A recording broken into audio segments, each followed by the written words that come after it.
nosotros vamos a continuar mirando más de lleno a lo nuestro, que es el momento del mercado a la economía. Y recibimos en nuestro Momentum a nuestros invitados. Nos están esperando Hernán Cortés, director de inversiones en Olea Gestión, y David Ardura, director de inversiones en Financial Value. Hernán, David, bienvenidos. Hola, buenos días, Eva. Buenos días, Eva.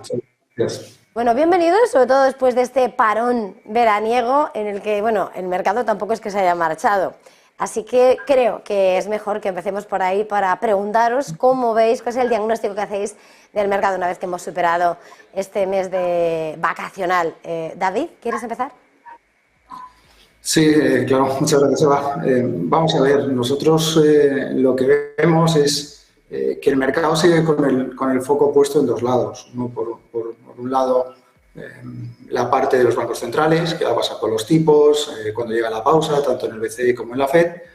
Y por otro, hay otro foco que es importante y que últimamente está siendo cada vez más señalado, que es el tema de ese deterioro económico que podemos ir viendo gradualmente en los próximos meses. Y aquí ha habido un cambio muy importante porque hasta hace un mes o algo más de un mes los servicios seguían manteniendo la economía a flote, al menos en Europa, y poco a poco vamos conociendo datos de indicadores adelantados que nos indican que a esa contracción que ya habíamos visto en la parte más industrial de la economía, en el sector de manufacturas, lo vamos a seguir viendo también en la parte de servicios. Eso es verdad que para los activos de riesgo cambia un poco ese escenario, porque por un lado la economía se deteriora, pero por otro lado tampoco, con la inflación a los niveles que estamos ahora mismo, tampoco puedes hacer grandes cosas desde el lado de política fiscal y política monetaria para estimularla, con lo que es un escenario complicado para los activos de riesgo en los próximos meses. ¿Cómo lo veis vosotros desde Olea Gestión?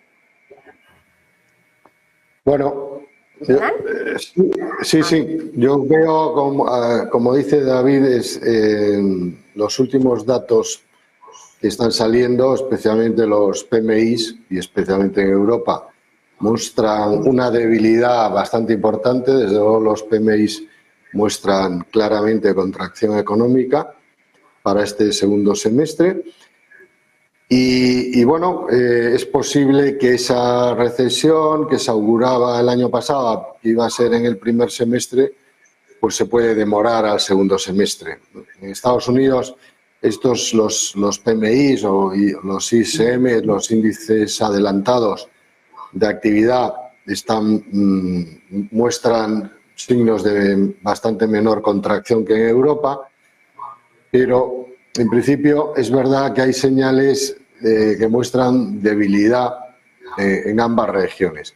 Ahora bien, hay una señal que es la que a nosotros nos dio confianza el año pasado en que la economía podía aguantar bastante mejor de lo que se estaba descontando, y es el dato del empleo. El dato del empleo seguimos en mínimos históricos. En Europa está el 7,4, que es mínimo histórico, y en Estados Unidos el viernes pasado publicó un 3,8, que está por encima del 3,5 de mínimo histórico, pero también es cierto que se amplió la base de participación de población en el mundo laboral. Entonces, al haberse incorporado más gente, pues vale, ha subido ligeramente del 3,5 al 3,8. Pero bueno, siguen siendo cifras extraordinariamente fuertes de empleo, con lo que mientras eso se conserve a esos niveles o similares, el consumo no va a contraerse excesivamente. O sea, la gente deja de consumir cuando está en el paro, pero mientras tenga trabajo, pues el consumo se reducirá porque suben los tipos de interés, suben costes de la vida, de la alimentación, los costes energéticos, aunque ya no están tan altos. Entonces, bueno, puede haber menos consumo, pero en general el consumo, si el paro es muy bajo como está ahora y el empleo está fuerte, el consumo se mantiene, aunque sea a ratios modestos, ¿no?, de crecimiento. Y mientras se conserve, mientras se mantenga el consumo, siempre va a haber algo de inversión para poder satisfacer ese consumo que no decrece, sino que incluso ligeramente crece. Y habiendo consumo, algo de consumo y habiendo algo de inversión, es muy difícil ver un PIB negativo, o bastante negativo. O sea, podemos ver PIBs marginalmente negativos, PIBs trimestrales del -1, -2, tal. Pero al final, el conjunto del año, yo creo que nos vamos a encontrar a priori, mientras esto no cambie, mientras el empleo no cambie, yo creo que vamos a ver PIBs ligeramente por encima de 0, la verdad. Entonces, bueno, en esa medida, pues bueno, las noticias siguen siendo razonablemente buenas dentro de un marco de debilidad, ¿no? En un momento vamos a continuar, pero me vais a disculpar, hacemos una pequeña parada para publicidad y enseguida volvemos. Señalábamos antes de irnos a publicidad, viendo la visión del mercado, cómo los PMIs están arrojando ese escenario de contracción.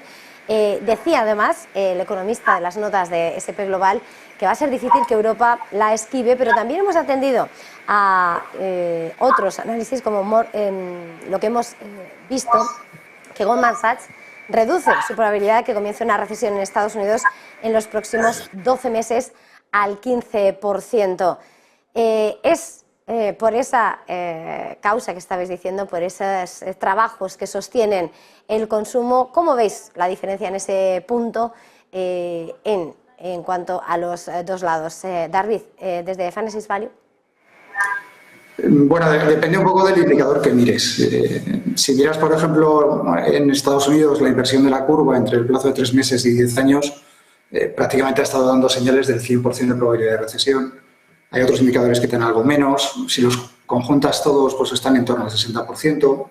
La verdad es que el dato de Goldman sorprende un poco. Pero la clave de todo esto es ver un poco cuáles son las dinámicas de fondo de la economía americana y de la economía europea.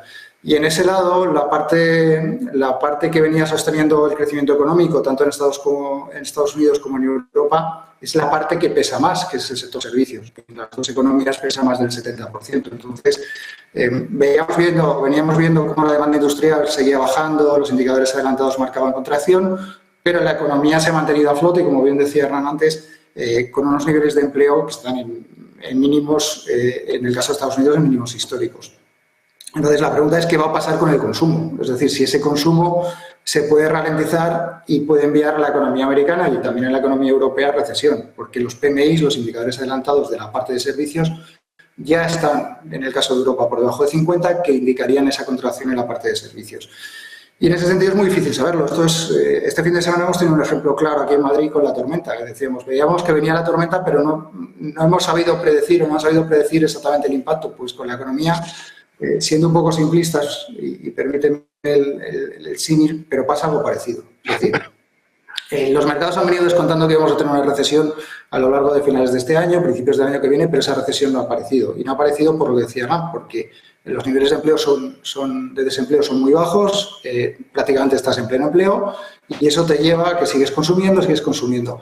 Y hay una parte en Estados Unidos que sí que nos lleva a tener una cierta duda y no es otra, que es que todos los ahorros que se generaron en pandemia están desapareciendo, que el consumidor americano está en los niveles de tasa de ahorro más bajos de los últimos casi 70 años y que la tasa de consumo a crédito está en máximos de los últimos 20 años. Esto es, al final llega un momento en el que ya no tengo ahorros para seguir consumiendo, pero quiero seguir consumiendo con lo que voy a tirar del crédito.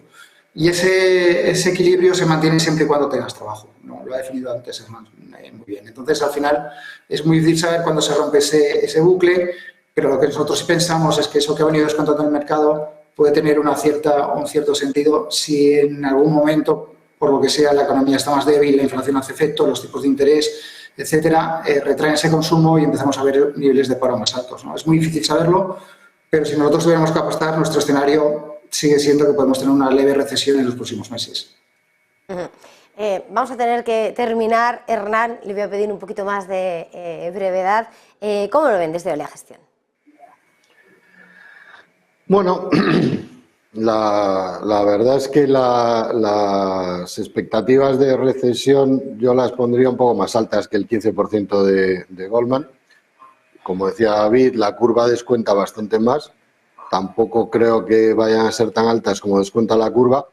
Y bueno, pues ahí la clave está en el empleo, ¿no? Lo lógico es que el empleo se acabe debilitando. Igual que nos ha servido de guía hasta ahora muy bien para poder prever que una recesión no era nada inminente, tampoco tiene ninguna lógica que el empleo siga aguantando con esta fuerza, ¿no? Entonces, lo lógico es pensar que aunque el debilitamiento del empleo no sea bestial, sí sea progresivo y que si no es el segundo semestre de este año, pues será el primero del año que viene.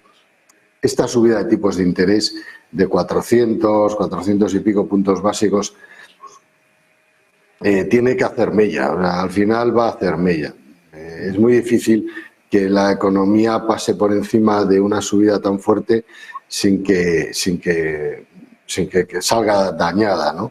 Entonces, bueno, yo creo o nosotros en principio pensamos que sí, el escenario económico, sin ser alarmantemente débil, sí lo vemos más débil.